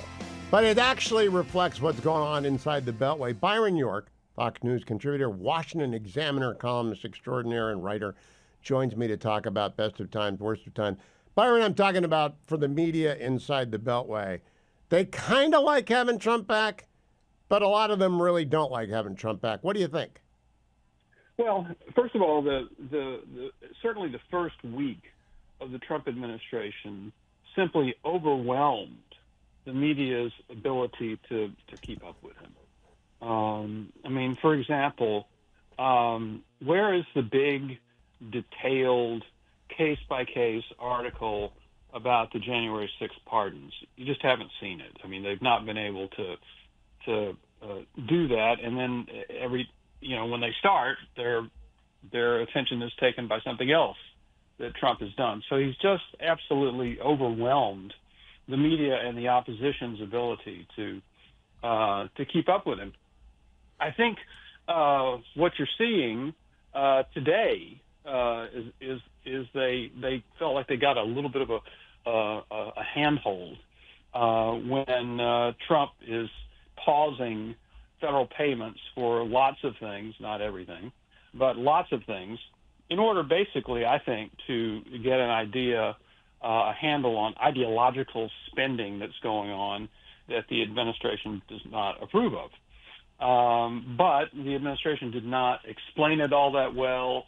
We just had Glenn Youngkin, the governor of Virginia, have to come out and say, now, look, folks, this doesn't apply to disaster aid or anything like that. Don't worry about that. So the Trump administration didn't really explain it all that well. So we've seen a little bit of controversy today. The first time, actually, I think that kind of resembled some of the stuff we saw on the very first days of the Trump 1 administration in 2017. Now, I think however true that may be, and I think you're right, Byron, that they could have put discretionary in front of spending in the EO and it would have worked just fine. However, that's not a story that's going to keep and grab. If they can't get a handhold on the pardons, if that's been swept away with the tsunami of news, everything else will be swept away.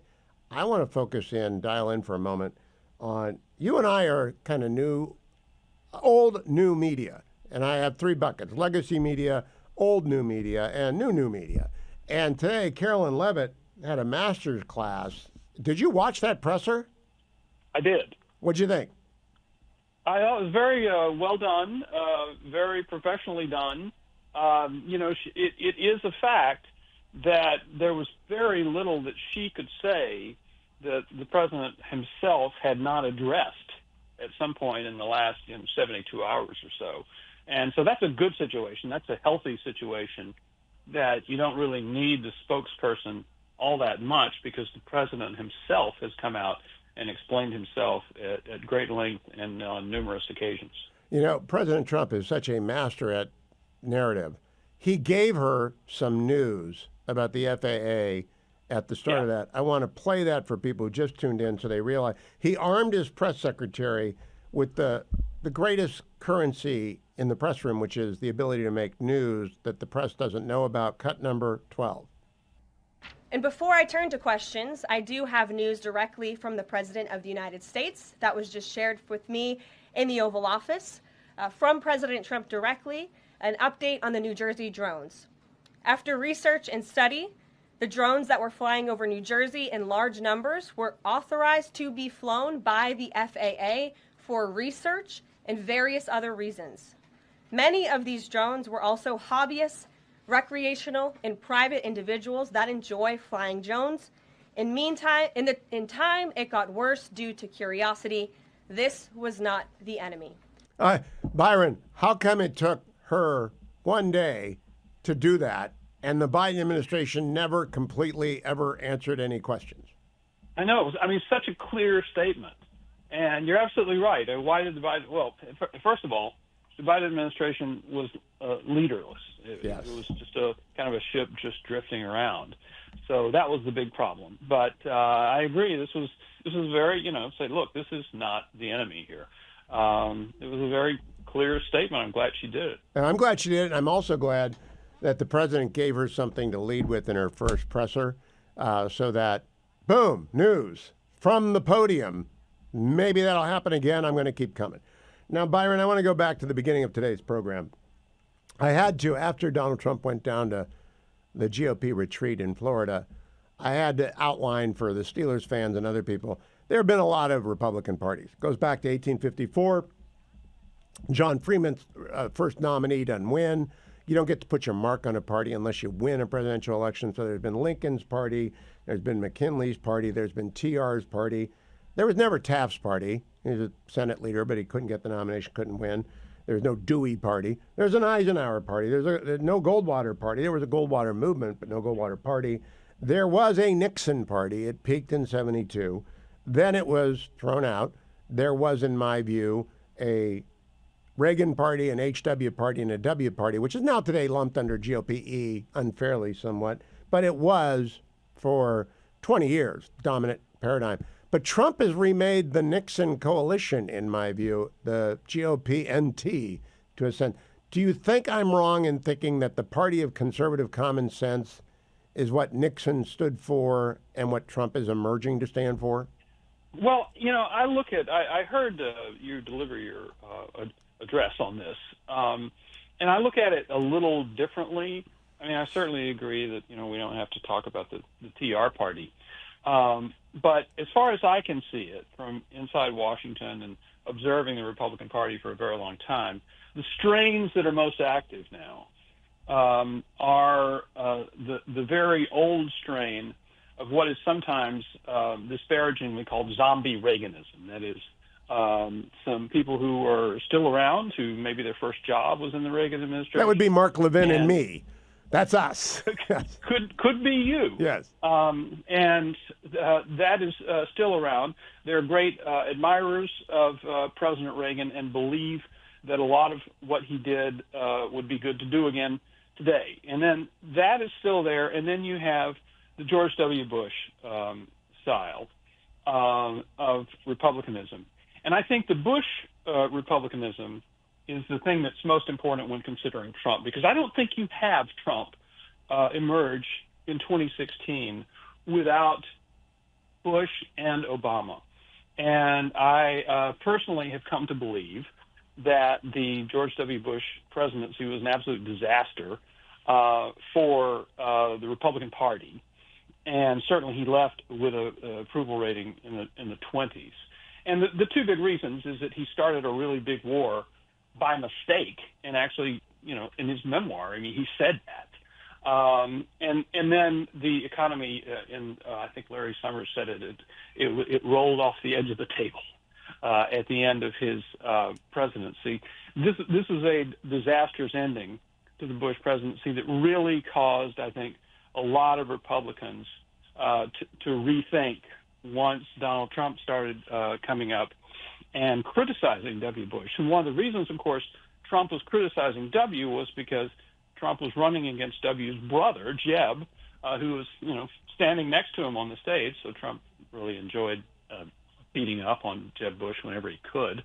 But that was just a really disastrous thing for the Republican Party, and coupled with the Obama administration, especially in the second administration, taking the country or taking the administration and the government so far to the left, I think that's what results in in what we call Trump republicanism.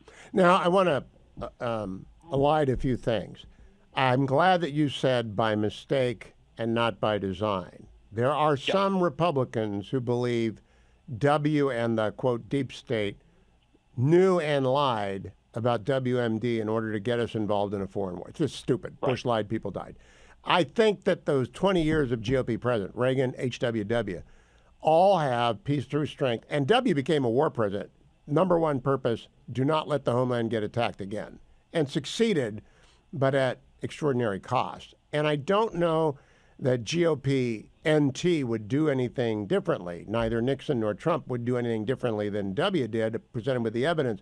30 seconds, Byron. Do you think that anyone would have acted differently than W did, presented with the findings that he and Blair had to deal with? Yeah, I certainly do think so. I think that there were you're talking about invading Iraq, right? Right. Obviously, invading Afghanistan was something that had 90+ approval rating. Everybody believed that was necessary. It was necessary. I believe we kind of lost our way after years there, but absolutely necessary. But no, I think there were alternatives. Byron, when we went to break, we were talking about the invasion of Iraq. I think it's important to do this because my whole theory is Russian dolls. And the core GOP is Barry Goldwater's people and Taft's people. Then the bigger Russian doll is Reagan's people and HW's people and W's people. And then the biggest Russian doll is Nixon's people and Trump's people, the new coalition.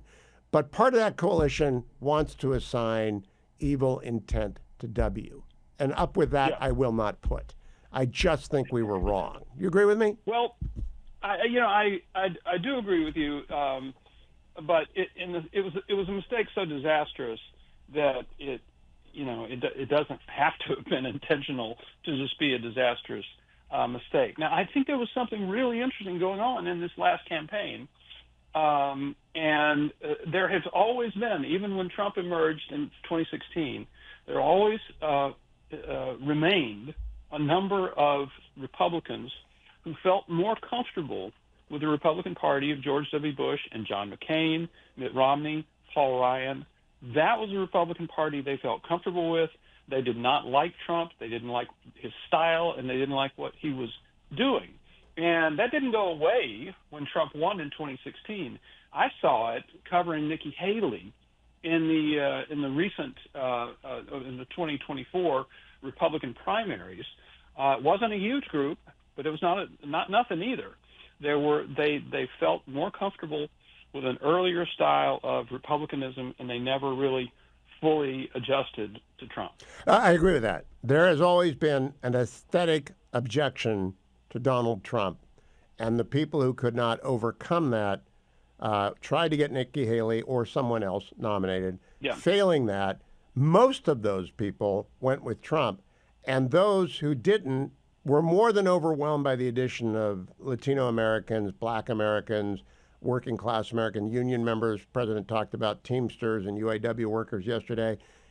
He's back to the 1972 Nixon coalition, but a lot of those people are dead who voted for Nixon in 1972, most of them probably, but they've been swapped out by late boomers, early Gen Xers, millennials, now Gen Z. He just changed the whole party in the way that Nixon did in 72. So do you think that proposition is defensible?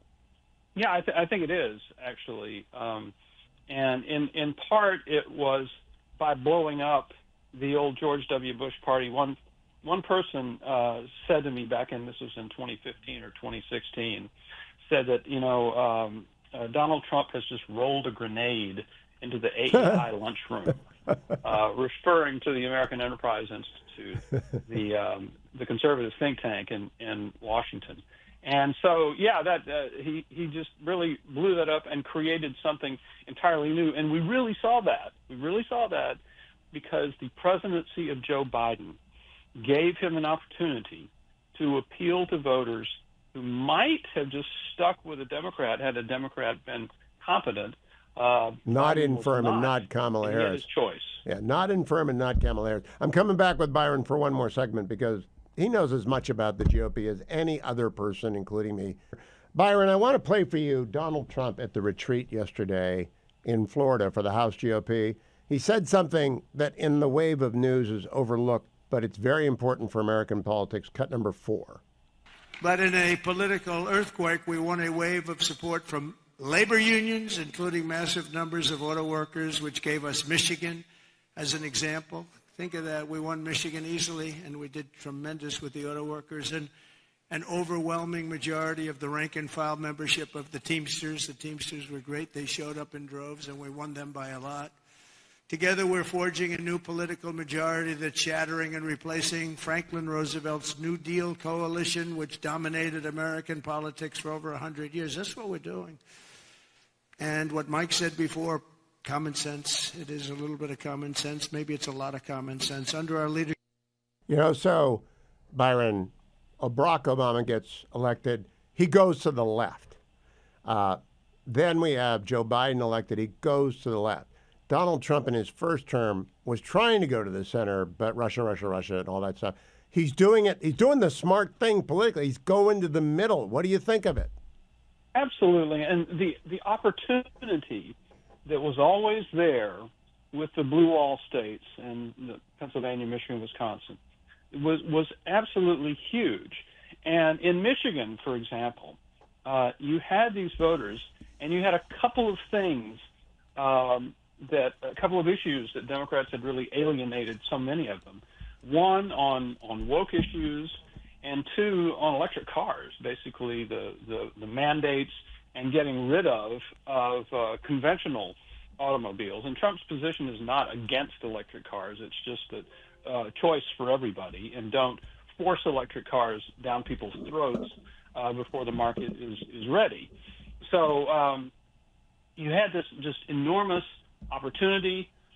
Trump has the big union leaders speak at great length, by the way, to the Republican National Convention, and he puts in a labor-friendly former Republican representative as Secretary of Labor. I mean, it's clear that Trump is trying to build on his victory in Michigan for not only Republican successes coming soon. We just found out there's going to be an open Senate seat in Michigan next time around, but also for whoever runs for president on the Republican side in 2028. Byron just anticipated my last question. Senator Gary Peters, Michigan Democrat, says he will not run again in 2026. Big surprise for the Democrats, not one they wanted. Second headline from FoxNews.com, Pete Buttigieg gives, quote, serious look to 2026 Senate run in Trump-won Michigan. Now, I've hoped for things before, and they've turned out to be bad that I hope for him, but I hope Pete Buttigieg gets the nomination up there. He's a carpetbagger, and he's a hard lefty. What do you think of that? I really think that Buttigieg is basically still running on the fumes of his alleged victory in the Iowa caucuses in 2020, in which he was declared the winner. He really actually wasn't, I don't think, but it's hard to figure out how the Democrats count their votes there. But he really hasn't accomplished a whole lot. So he's made Secretary of Transportation, serves the entire Biden administration, and is basically known for being kind of absent when there's ever a big emergency that would require a Secretary of Transportation. So not a guy with a sterling record, and I don't think that's going to change. And I think Republicans have choices. So I want to jam in one more. There is concern among some traditional peace through strength Republicans and through some neocons, and I'm a Reagan Republican, not a neocon, but whatever one is, name it yourself, that so-called reservationists, which is a new word for isolationists, are taking over deputy assistant secretaryships in various departments, and they're going to mean Rand Paul's running for. I think that's all nonsense, but what do you think, Byron? Well, I mean, a lot of this has to do with Ukraine and Ukraine policy and what it turns out the Trump administration does as far as Ukraine is concerned, which we all expect them to force a negotiation between Ukraine and Russia, but it hasn't happened yet, so we don't know. So a lot of it is actually based on that. But there has obviously a lot of the people who were the most virulently opposed to Trump were neocon leaders in the Bush and the George W. Bush years, and they were switching parties after the 2012 election, in part because some of them believed that Rand Paul was going to rise in the Republican Party and be an isolationist. So this is something that a lot of actual neocons have either abandoned the Republican Party, they've certainly abandoned Trump, and it's not clear that they're going to be back in Republican ranks in 28 or 32 or anytime soon. Byron, I don't know if you remember much about Rockefeller. I recommend to the audience Richard Norton Smith's magisterial book On His Own Terms, the greatest bio written of Rocky. And Rocky was around forever. Rocky was not an isolationist. He was an interventionist, but he was a center-right New York developer. He collected art. Donald Trump collects golf courses. I just think this is a New York Republican who said, come on in, everybody, come on in. I want to win. I want to do things. And whether it's right to try or first step, or whether it's going to be whatever he does on tariffs, whether it's the Bessent plan or hammering Colombia, he just wants to win. I don't think. I think you're portraying the president as a New Yorker is absolutely so important, absolutely critical. Because I mean that's where he grew up. That's who he is, and he lives in Florida now, but he's a New Yorker. Always will be. We saw that when he was stuck on trial in Manhattan and decides to hold his rally in the South Bronx, his rally in Wildwood, New Jersey. You see him, campaigning very successfully in the Northeast, trying to appeal to voters there. He's just a pretty broad-minded guy, and he certainly sees the Republican Party as a bigger tent than just George W. Bush supporters. And I love to remind people, the first Republican, though not in name, is Alexander Hamilton.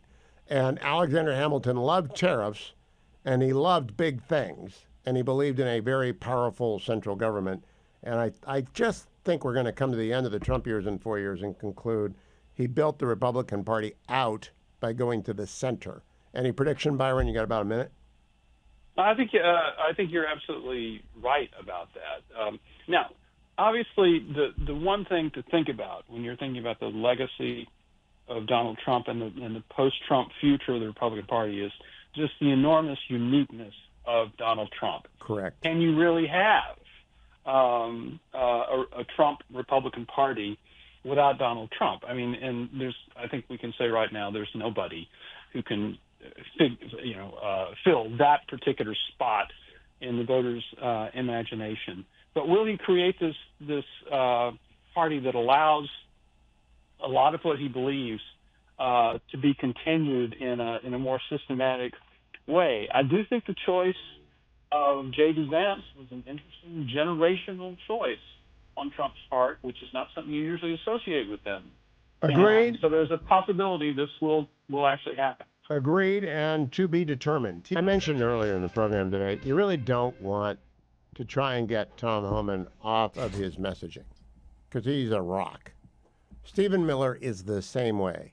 Assistant to the President for Policy, Deputy Chief of Staff. Stephen Miller went on with Jake Tapper last hour, and we have that clip. Let's play it. Cut number 17, I think. Cut number 17. And I want to really drill down on this, Jake, because it's so important. Mm-hmm. There's 2 million employees in the federal government.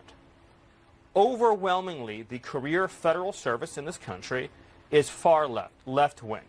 The American people. I don't know that to be a fact. Well, I'll give you a great example. We looked at USAID as an example. That's 98%. 98% of the workforce either donated to Kamala Harris or another left-wing candidate, just as an example. Okay, but let me just an entire workforce is having a whoa. Did you just say that saying someone voted for Kamala Harris is demonizing them? No. So according your suggestion is that there's a bias. No, but you used the word demonizing. You just said that I'm demonizing somebody by saying they voted for Kamala Harris. Let's get back on track. But I am on track. Okay. Let me stay on track. What I'm saying to you is this: there are 2 million employees in the federal government. Right. They're overwhelmingly left of center. The Again, American people. I got to finish the sentence. Okay. I got to finish the sentence. The American people voted for dramatic change implemented by Donald Trump. So it is essential for him to get control of government, to establish a whole of government process for Donald Trump's political appointees to review discretionary grants of spending for pet projects that are not directed by Congress. In other words, these are pots of money where Congress hasn't said how to spend it or where to spend it. This might be something like saying, I want to build a $500 million fountain in the courtyard of the Department of Commerce. This might be something like gold medal messaging. All right, there's a gold medal messenger, there's a silver medal messenger, and there's a bronze medal messenger, and there are a lot of people who are just bad at it. And the people who are bad at it do not know how to stay on message regardless of what is thrown at you. Stephen Miller is nobody's fool. And he comes out to make a point, which is an obvious point, by the way, that cannot be proven because people have privacy. You and I know that O.J. Simpson killed those 2 people. I know that, and you know that. It has not been proven, all right? But we know it. We know it. We also know that the federal workforce is overwhelmingly left-wing. I know it because I was the acting director of the Office of Personnel Management, 1988. I was the deputy director in 1987 and 88, and I was the general counsel of OPM from 1986 to until I turned it over to Jim Strzok. Came back. I hired him to replace me when I was promoted to deputy director and confirmed by the Senate. Everybody knows this. Nobody has to prove it. And so when someone attempts, and I like Jake and I work very well together, but when you try and interrupt a message that the federal workforce is overwhelmingly left-wing, that is my belief.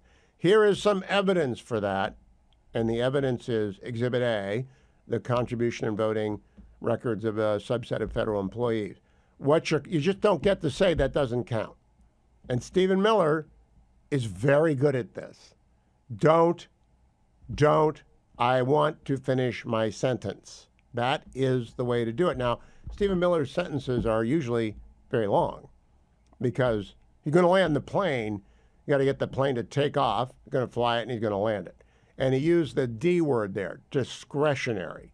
And I don't think it's a story that Donald Trump paused discretionary spending. I don't think he paused Medicaid payments. I don't believe he paused any entitlement. I don't think he did any of that. I think he did exactly what Stephen Miller did. Bravo, Stephen Miller. For those of you who are new to the Hugh Hewitt Show, for many years, I've been on the air for 25 years with Salem. And for the first 16 years, James Lilacs, author, blogger extraordinaire, was a weekly guest. All right, a weekly guest. Notice him there in the corner. He's over there. And then he went away for 8 years because he wouldn't get up in the morning. But he's back now, and I think he's in the cave. Lilacs, where are you? I am in the dining room at the moment at Jasperwood. And the dining room is the name of your podcast, is it not? No, the Diner is the name of my podcast. The Diner. One of many, yes. The Diner. Dining room. Yes, Dining. no, if I ever open up a cooking show, which I never will do, it'll be called The Dining Room. All right, The Diner. And The Diner is your podcast. Now, I have a very technical question. I have three Yes, buckets. Sir. I have legacy media bucket. I have old new media, and I have new media. What are you? Which bucket are you in? I straddle all the buckets that you describe. If I had three legs like a Martian tripod, I've had one in each. I'm in print, I am an old media blogger, and I am, up to the minute, as they say, following the fire hose of Twitter information that comes across my stream. And I have to thank Twitter for being the most informative of any of these, really, on a daily basis. Yesterday, for example, I was an expert on Colombian tariff policy. Now, thanks to Twitter, I am an expert on the Impoundment Act of 1974. So, ask me anything. I'm going to ask you anything. First of all, I'm going to ask you whether or not you can apply for the new media chair in the White House. Let's play for Lilek's cut number 15. This White House believes strongly in the First Amendment, so it's why our team will work diligently to restore the press passes of the 440 journalists whose passes were wrongly revoked by the previous administration. We're also opening up this briefing room to new media voices who produce news-related content and whose outlet is not already represented by one of the seats in this room. We welcome independent journalists, podcasters, social media influencers, and content creators to apply for credentials to cover this White House. And you can apply now on our new website, whitehouse.gov/new media. Starting today, this seat in the front of the room. There's a seat for new media, Lilek. I think you should apply because even though you're old media and old new media, you're very new media with The Diner. Yeah, I think so, and I'll tell you why, Hugh. I actually am from the Cretaceous period of the internet. Before there were even a World Wide Web, I was on the Usenet, which is ancient. This is practically ARPANET stuff, right? So I've got the experience, but because I've been with it for so long, I have something that these young kids don't have, and that is an attention span. I am not distracted. Squirrel! I am not distracted by the latest thing to flit across. I have an attention span that is longer than TikTok. Hold on. This is a really good video. I'll get back to you in a second. Oh, that's funny. I hope they ban TikTok. But no, I'd love to be on it. I think I would. I would move to DC for it. I know. No, Dwayne objected earlier. Now, you are a regular on Dwayne's World, so I want both you and Dwayne to apply, and we'll see who gets in first because you're both new media because of The Diner, which is your podcast, and Dwayne's World, which is his podcast. But I think if you get there, you don't have to be a Gen Z or a Gen Alpha to be new media. You just have to be podcasting or on X. And you're on X at last, right? I am indeed so. But the thing is that The Diner is an old legacy show in the sense that it goes back to a 1997 AM radio show. Don't tell anyone that. You're going to get disqualified. No, Hugh, it's even better. I am so au courant. I am so up to the moment on what the internet demands at the moment that jameslileks.substack.com is where I go 5 times a week. So Substack is the big hip thing, right? So I'm on Substack as well. That could even be a 4th bucket, Hugh. I could be a 4 bucket. Have you started a YouTube channel yet? As I have, because there's money to be made there, right? There's money to be made. Yes, well, I've thought about that. I've had one for a long time. I sort of lost my taste for it when I got a copyright strike for Sony Music for playing Mahler's First Symphony Third Movement to accompany an old Autolite battery commercial. And they gave me a strike on that, and I just said, I think I'm done. Hey, did Mahler object? Did Mahler send you a cease and desist? Mahler does have a relative living, and I'm not sure that she squats on YouTube to see whether or not her great-great-grandfather's work is being applied to these things, but I don't know. That'll be next, Hugh. That will be next. If anyone wants to hear me explain the Impoundment Act of 1974 on my YouTube channel, I should probably do that by tomorrow. No, I actually know about the Impoundment Act of 1974, and it's dry as a bone. The bones in Ezekiel or whatever it is, the graveyard of bones. But is it constitutional? Yes, it is. It is constitutional. The Impoundment Act is, and it does not apply to discretionary spending pause of the sort that Donald Trump did, because he's not impounding the money. He's reviewing the money, which is okay to do. It's a difference. Lilek's, for the kids, for the kiddos, or as Mary Catherine Ham and Vic Mattis, the Youngs. Would you explain to them your evolution as a media person? Well, I began in print media when there was such a thing way back in 1979. I developed a humorous persona. I started writing columns around here, worked my way up the media food chain from the free magazines that survived on back page ads and tanning booth ads and the rest of it to the actual legitimate journalist where you had a union job. I did that at the St. Paul Pioneer Press, moved to Washington, D.C. for a 4-year tour of duty in the National Bureau and learned all the Washington ropes, moved back here to what I always wanted to be, which was a humor columnist for the Minneapolis Star-Tribune. And I've been in that for a long time. I've also written 7 books, but I got on the internet very early because I saw this was going to destroy my industry and I'd better get my arms around it. So I've been blogging daily since 1997. I have one of the most venerable sites on the internet I think you're going to find. And so, venerable is not a word I want applied to me. So you're lucky if you want to. I don't want to be venerable. Listen, I have. When I plugged the internet in back in 1994, you are, since you're an expert in everything, Deep Seek rattled every market yesterday.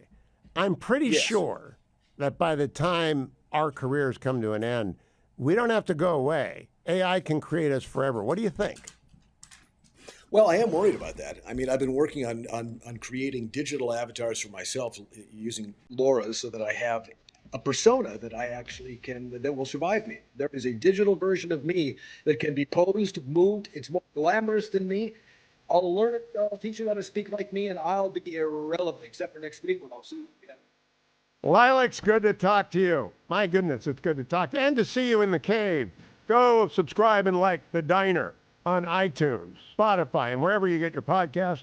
Breaking news comes first on my program.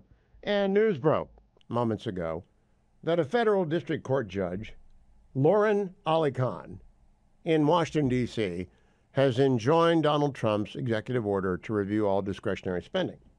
She has not done anything beyond schedule an oral hearing in it. Now, I'm not going to comment on the merits of that. I've read the executive order. Don't know. I do think you can pause discretionary spending pretty easily, but not sure you can do whatever was done. I want to point out that this is the Wall Street Journal reporting.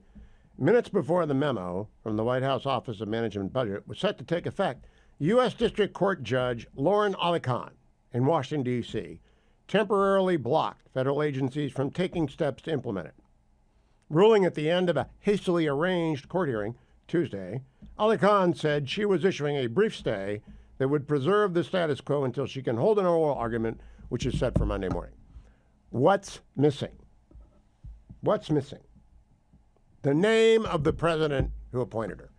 Now, we've just come through years of hearing about Judge Eileen Cannon in Florida ruling on the Trump papers and the Mar-a-Lago search and the status of special counsel Jack Smith. Every time that I would see any mainstream legacy media story about Judge Cannon, it would say Trump appointee with very little experience or something like that. Now, Judge Ali Khan, I don't know her. I don't know Lauren Ali Khan. She was the solicitor for the District of Columbia. She was appointed to the federal bench by Joe Biden in 2023. So she has been on the federal bench less than 2 years. Doesn't matter to me. She's a judge. She's a federal judge. She gets whatever she wants, and her courtroom is her kingdom. I want you to pay attention, though, as you read the stories about Judge Ali Khan, and it's spelled A-L-I-K-H-A-N, Lauren Ali Khan. How many people in legacy media point out that she's Joe Biden's appointee? I'm not going to do that repeatedly. I'm just going to point out for you. I'm going to put it up as a short over at YouTube and at Facebook and wherever. Just a check mark. Find for me any legacy media that referred to Eileen Cannon as a Trump appointee and also refers to Judge Ali Khan as a Biden appointee. Because there is a double standard, because this is a sweeping statement. 95% of legacy media are Democrats and lefties. I cannot prove that. I just know from my experience. 95% are. They're not in a hurry to tell you that's a rookie judge. Maybe not quite a rookie if it's only 1 year. She's in her second year. But a rookie judge on the federal bench. She just enjoined the president from an OMB, I don't know what the merits are. She might be right. I'm talking about how it will be covered. Look for the media outlets that always or almost always call Judge Cannon a Trump appointee, and look for those media outlets that refer to Judge Ali Khan as a Biden appointee.